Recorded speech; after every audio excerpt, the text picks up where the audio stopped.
escrito por João, no capítulo de número 9, o texto vai relatar para nós um dos episódios mais extraordinários da passagem de Jesus nessa terra, quando encontra um homem com uma deficiência, cego de nascença, e pergunta dele: mestre, quem destes pecou para que nascesse desse jeito?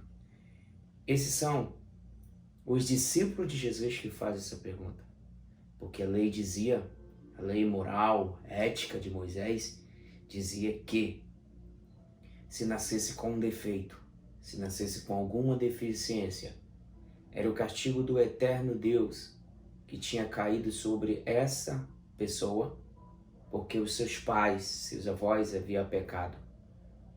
Isso estava impregnado em todo o contexto de Israel, pregando um Deus customizado, um Deus irado, um Deus que cabia dentro de um código. É bem verdade que Deus está para além dessa codificação.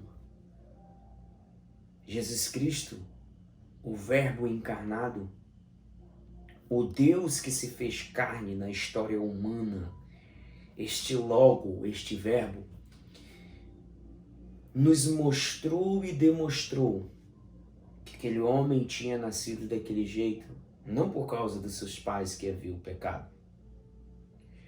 Porque essa ideia de pecado dos nossos pais, em Cristo Jesus é abolida. Em Cristo Jesus está agora rompido, quebrado. Eu não pagarei o preço pelos pecados dos meus pais. Em Cristo Jesus, eu já estou perdoado, você já está perdoado. É bem verdade que existe algo anômalo no texto. De que forma? Para o olhar humano, aquele homem tem uma deficiência. Para o olhar de Cristo Jesus, aquilo ali era simplesmente a obra do Filho de Deus. A obra de Deus. Aonde se manifestaria em glória para curar ele dessa fragilidade. Para curar ele deste defeito. Para perdoar ele dessa transgressão. Por quê? Em Cristo Jesus, os meus e os seus pecados são perdoados. Não tem diabo que nos acuse diante de Deus. Por mais que as narrativas bíblicas vão de encontro àquele ponto de vista onde diz que todos os dias Satanás nos acusa diante de Deus. Diante de Deus é obviamente que está dizendo a onipresença de Deus presente em todos os lugares e que nada está oculto aos seus olhos, mas que todos estão visível e palpável diante dele. Por conta disso, a narrativa diz que diante de Deus. Eu e você estamos diante de Deus. Nós não estamos diante de Deus só quando entramos dentro de uma instituição, dentro de um templo institucional. Nós estamos diante de Deus porque Deus é inescapável. Todos nós estamos presentes diante de Deus.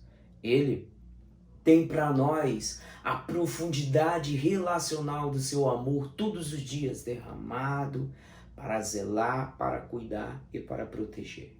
Você não se sinta acusado pelo Deus customizado que as pessoas criaram na sua cabeça, um Deus caricato, um Deus luciferiano, aonde o homem é o centro, o homem é o ego, a sua egolatria humana.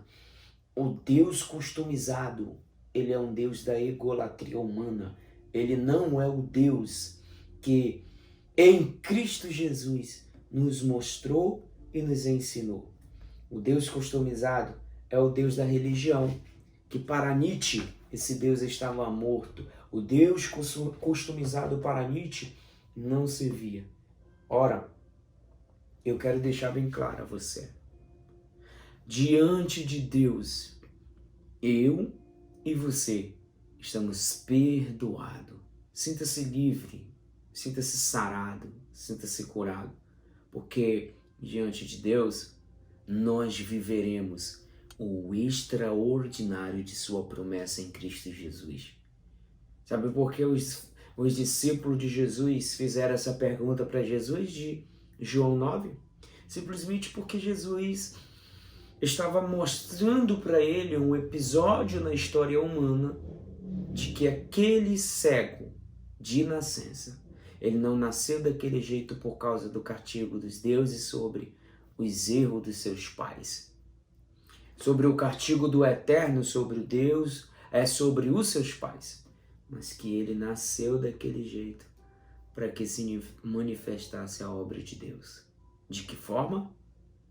As nossas transgressões e iniquidade foram perdoadas em Cristo Jesus. Ora, para isto se manifestou. Para isso se manifestou o Filho de Deus, para desfazer todas as obras do diabo. Sinta-se livre, pois na liberdade de Cristo, eu e você já temos a vida eterna. Fique com esse pensamento e não deixe ninguém roubar